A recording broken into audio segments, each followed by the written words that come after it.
Good morning, students. So today we are going to discuss the very important one, which is nothing but the representation of wave functions. In fact, we started with the wave function, the quantum mechanics. We started with psi, which represents a quantum state, for example, an electron or proton, any quantum state, and which is a function of position and time. So we started with the wave function, which is the base for quantum mechanics. We know already. Out of which we can derive and Schrodinger derived Schrodinger wave equation, and we could solve the wave function and the energy.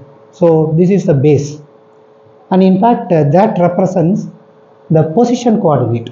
So that represents a position coordinate. So position coordinate means the wave function which depends on position and time. So this is one representation. Okay, so what we call this as coordinate representation.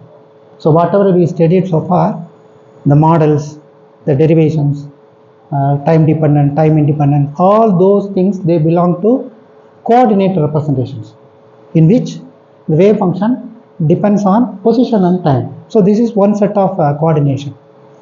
Then similar to this one, we have another representation, what we call this as momentum representation.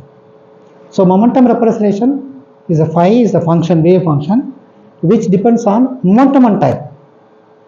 Okay, so one is position and time, another one is moment and time. So sometimes it is convenient to work with the momentum representation, sometimes. Both are equivalent. So in fact we can say the coordinated representation is equivalent to momentum representation. We can obtain the same results. And coordinate representation, by which we used the wave function psi, and we solved, as I said, we solved the time dependent, time independent Schrodinger wave equation. So similarly we are going to also derive Schrodinger equation in momentum representation, and also we derived equation of motion, which is very important thing, the evaluation of time. For any quantum state, the development of time is very important. In the last previous classes we discussed the same thing also, the equation of motion in momentum representation also we are going to derive. So these two things are very important, we are going to derive. And another very important thing is, this is your wave function, correct? This is the coordinate and the operator. So we need to have some operator, correct? Similarly here also we have some operator. So two things are required for coordinate representation. One is the coordinate, another one is the operator. Similarly here also for the momentum representation we need to have a coordinate as well the operator. Okay, so that's the beginning. So we will start now. So two different representations of the same state, same information about the system, and this is your coordinate representation, and this will be your momentum representation. Wave function depends on position and time, wave function depends on momentum and time. So as I said, both are equivalent. If one is known, the other can be easily deduced. We can get the other one also. Both are like Fourier transform pairs. So that is very important concept. So x and p. So this is, one is position coordinate, another one is momentum coordinate. Both are Fourier transform pairs. Okay, you should understand this one, Fourier transform. So one is real space, another one is momentum space. One is real space, another one is k space. Okay, so these are all called Fourier transform pairs, x and p. Okay, so as I said, for any position coordinate, the coordinate will be your r, the operator will be your p. Okay, three operators defined as minus I s class partial d by dx, we know already. Okay, so this is for the position representation, coordinate representation, and this is for your momentum representation. Momentum representation operator is p. So look over here, operator is p here. Okay, in position coordinate, but here operator is p. Your coordinate will be I s cross del p. Here the coordinate, here the operator will be minus I s cross del x. Okay, minus I s cross partial d by dx. But here the coordinate will be I s cross del p, that means partial d by dp. Okay, simply saying x will be this one, operator will be this one. Is it okay? To simplify, here x will be your and operator will be this one. Okay, don't forget they are like exact like arch rivals. Okay, arch rivals. So your del p is a gradient in p space, momentum space, and of course we are going to get these values already we have also seen earlier, and this will be your eigenvalue. P equal to h bar k will be your eigenvalue in momentum representation. The momentum space is equivalent to k space. We know already. Okay. So this is about coordinated representation. Coordinate representation we know already it belongs to R. Simply x, y, z. Ordinary Cartesian coordinates. Okay. So you have this is the operator for your coordinate representation. Operator operates on the wave function will give you eigenvalue with the wave function. If it is same, what we call this as eigen wave functions. So this is nothing but your eigenkets. Simple equation. What is this equation? Eigenvalue equation. R operator, it's a position operator, operates on ket R will give you eigenvalue with the same ket. Okay, so what we call this as eigenkets. So simple equation. And two conditions are very important, and one condition will be your orthonormality, which is nothing but your inner product. Okay, inner product for two variables. We have R and R prime. So bra with ket R prime, that will give you delta function. If R equals R prime, that will be answer as 1. If it's not equal to, answer will be 0. We know already. So what we call this as Kronecker delta function. And this is the first condition. So inner product. We will go for outer product.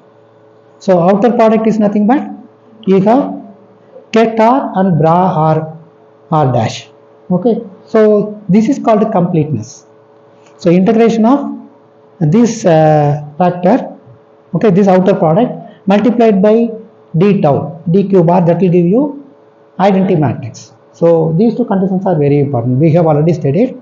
So this is for the coordinate representation.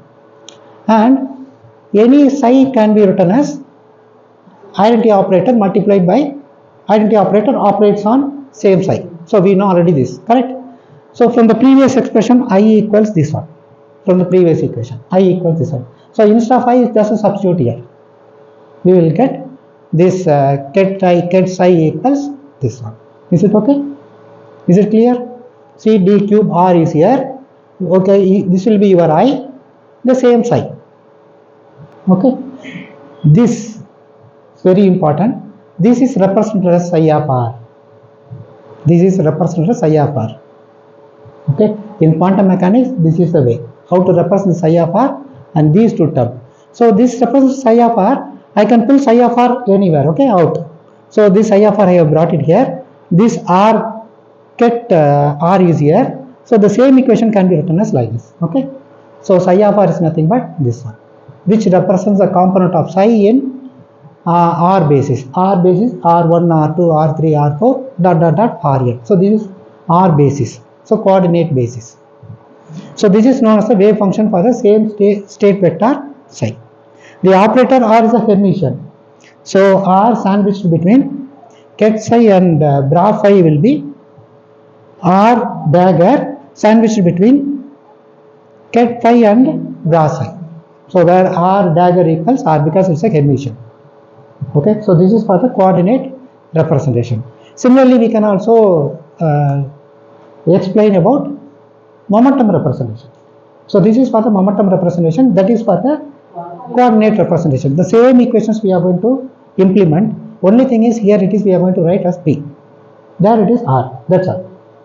So you have a P operator operates on ket P, which is nothing but your wave function. Okay, wave function. Ket P, which is equal to eigenvalue with the same wave function, same ket P. So we call this as eigenkets. So this is nothing but a momentum vector. And we will have to have two conditions. The first condition will be your orthonormality, which is given by this one. When P dash equals P, that will be answer as 1, and which is not equal to 0, then that will be equal to 0. Okay, so there's a mistake here. This comes P comma P prime. Okay, this must be P comma P prime. And completeness condition is given by this. Okay, so we know already, we have just now we have explained. Similarly, we can get this expression, get psi p which is equal to the identity matrix operates on get psi p. So we can substitute for I and get it this expression, and this is termed as psi of p. So which represents the component of psi in the momentum basis. So p1, p2, p3 dot dot dot pm. So that's basis. So it's n dimension one. And as I said, so this can be written like this, and this p, get p can be written as here. Okay. So almost same equation. And this is can be written as like this. So your psi p represents the momentum space wave function. And as usual, p is a Hermitian operator.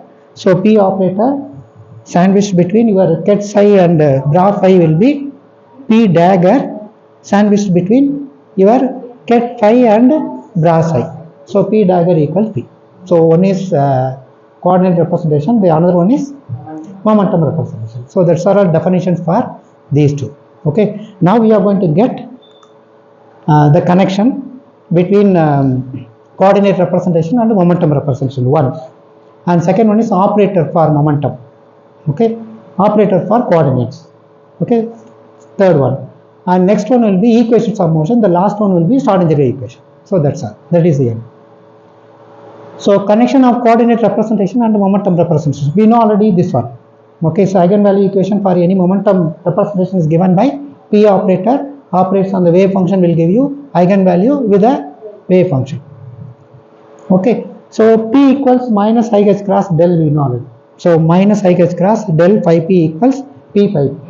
So we are going to have some connection between these two representations. Okay, what is the connection? We are going to come to know. We will come to know.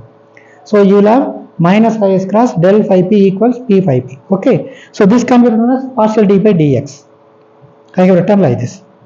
Now I can pull this minus sign that side. D phi p by this phi p, you bring from right hand side to left hand side. So d phi p by phi p, which is equal to minus, you just bring this factor that side. So your p divided by I h cross, your dx comes here. Here it is partial, this is ordinary differential. So because we have separated. So d phi p by phi p, which is equal to minus p by I h cross dx. You just multiply and divide by I, that will give you this factor. Okay, is it okay? Now you integrate on both sides. So you have p this side, x that side. So you can just integrate on both sides. So dx by x, that will give you log x. So similarly, so that will give you log pi p. The other side dx, when you integrate, that will be alone x alone. So you will get x alone. So now just raise it to the power exponentially on both sides. So you will have pi p, which is equal to some constant. Okay, c e power I p x by h cross. Is it okay? So in terms of this is momentum, right? In terms of k vector, we can write p equals h bar k. You substitute here and get the expression for phi k. Here it is phi suffix p. Here it is phi suffix k. Both are equivalent. The one is momentum space, another is k space. Okay, both are equivalent. In fact, p by h bar equal to k we have substituted. That's all. So now this is k dot r, position representation, coordinate. This on this side you have phi k, momentum representation. So this is a connection between these two.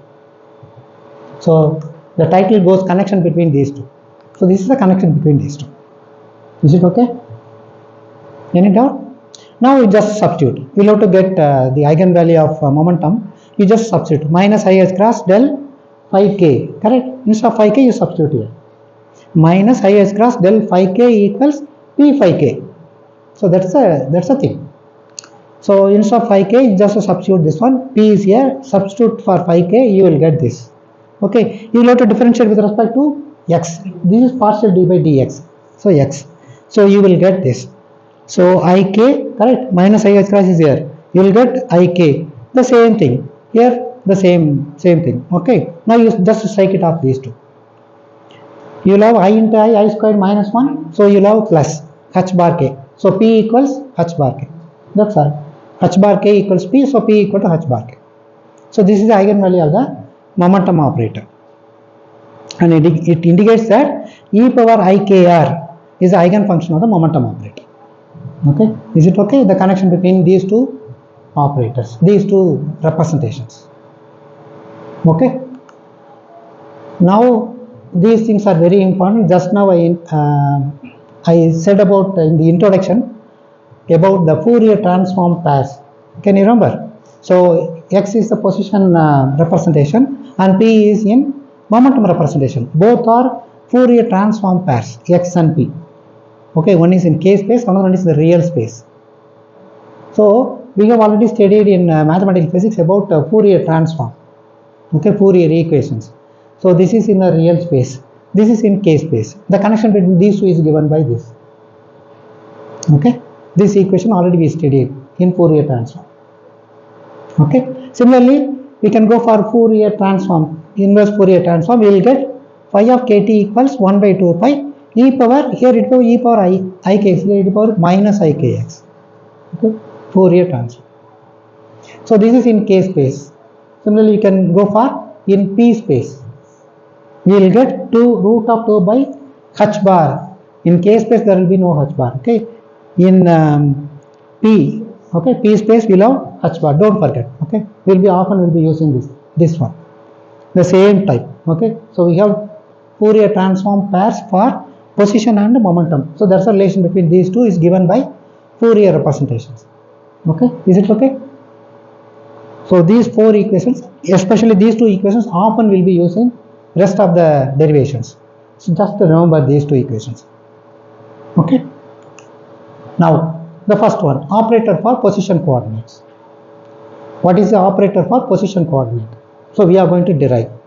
Okay, just in 2 steps we will get it, 2 slides we will get it. Similarly, operator for momentum coordinates. These two things are very important. These two things are often will be using. So the expectation value of the position of coordinate is given by this expression. We know already. X is sandwiched between wave function and its complex conjugate is nothing but your expectation value. So we know already. Right from the beginning we studied. Okay. So just now we talked about the Fourier transform equations. So which is given by this equation. Psi of x, psi depends on x comma t equals, so which is this factor. Okay, phi of p comma t. Fourier transform. You just take the complex conjugate because psi star is there. Take the complex conjugate.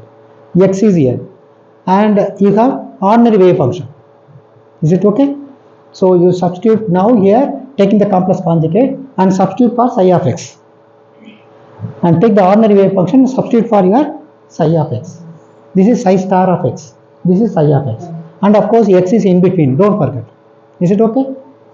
Now when you are going to substitute this 1 divided by root of 2 pi h bar for this one, and for this one again we will have 1 by root 2 pi h bar. Multiply these two, that will give you 1 by 2 pi h bar. First step is over. Is it okay? Now the last one dx, we have one integral, and we have phi star. Psi star will go with the phi star, correct? So we have another integral with dp. Another integral will be phi, so that will be psi, that will be your phi, another integral. So 3 integrals will be there. Listen to me, it's okay. 3 integrals, you will have 3 integrals. One is for dx, so this is over. Another one is for phi p, dp.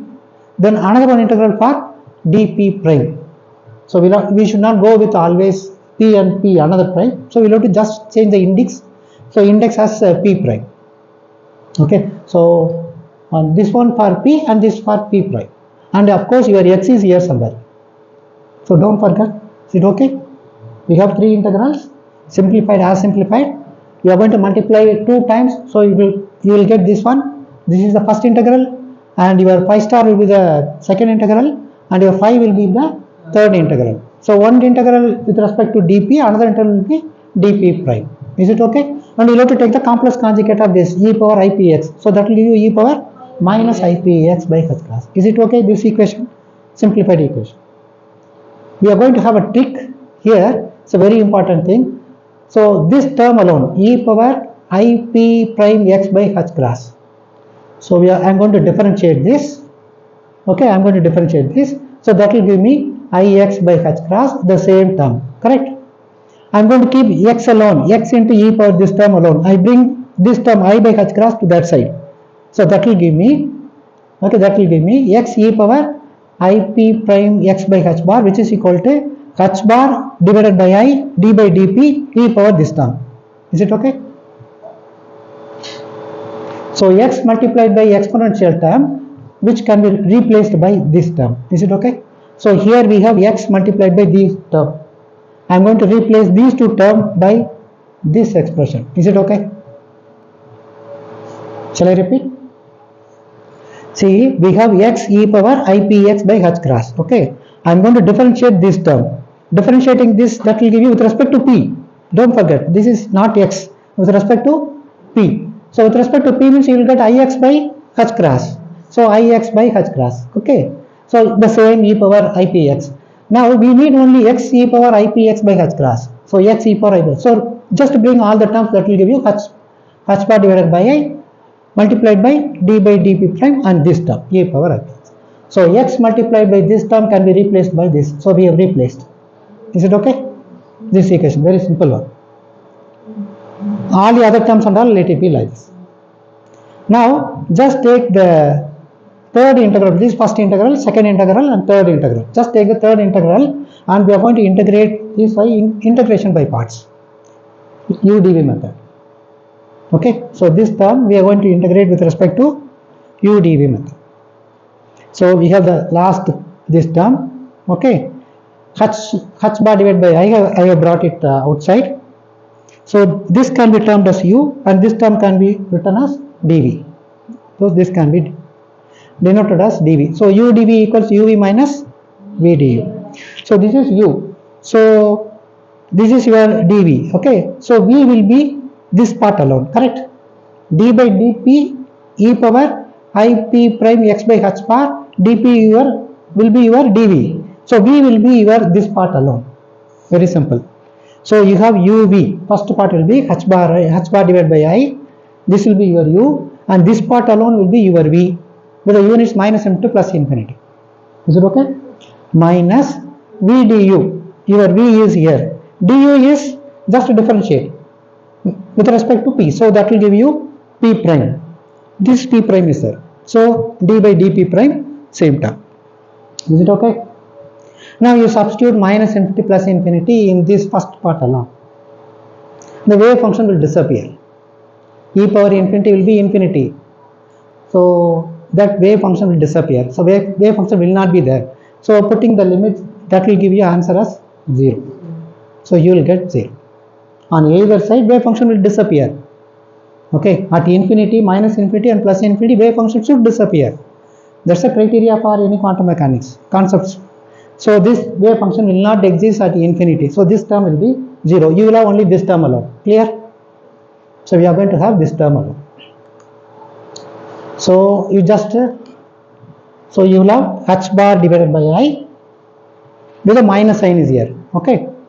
So multiply and divide by I, that will give you I h bar divided by I squared, minus will be there. So you will have only I h bar. This minus sign and this minus sign will get cancelled. You will have plus sign. Okay, is it okay? Multiply and divide by I. So you will have I h bar divided by I squared, minus 1 is there. Here also you have minus sign. This has become 0. So this will have minus sign. So minus minus, that will give you plus. So you will have I h cross. Now all the other terms. First term is there, second term is there, you have third term. Okay, any doubt? Okay. First integral, second integral, third integral, as usual. Now this integral, this one, 1 by 2 pi h cross, answer is your delta function. Okay, this answer will be your delta function. Remaining factor will be there. This is for phi complex conjugate of phi star. This is for phi. Okay, this is for phi. Is it okay? So this term is termed as delta function. When p becomes p dash, answer will be 1. So this factor will become 1. When p becomes p dash, so we are going to term as p. Okay, so this term will be there. And I h cross, I am going to bring this one inside. So I h cross d by dp, this phi of pt will be there. Is it okay? Come on. When p becomes p prime, this term will be 1. So this will disappear. and you have I h cross d by dp, this phi of p comma t. So this will be phi star of p comma t. The value sandwiched between these two things are nothing but your expectation value, correct? Your expectation value. The value sandwiched between, this here it is x. So x is sandwiched between ordinary wave function and its complex conjugate is nothing but your expectation value. We started with expectation value, correct? We started with expectation value which is nothing but your x in between, sandwiched between wave function and complex conjugate. So similarly here the value sandwiched between these two. So this must be your coordinate in momentum space. This must be your x, which is coordinate in momentum space. Is it okay? Coordinate in momentum space. So x equals I h cross del p. So that is your coordinate representation. So don't forget. This is just opposite. Okay, just opposite. So the operator associated with the coordinate x in the momentum representation is then I h cross partial d by dp. Generalizing the operator associated with the vector r in the momentum representation is given by I h cross del p, where del p is the gradient in momentum space. Any doubt? Any doubt?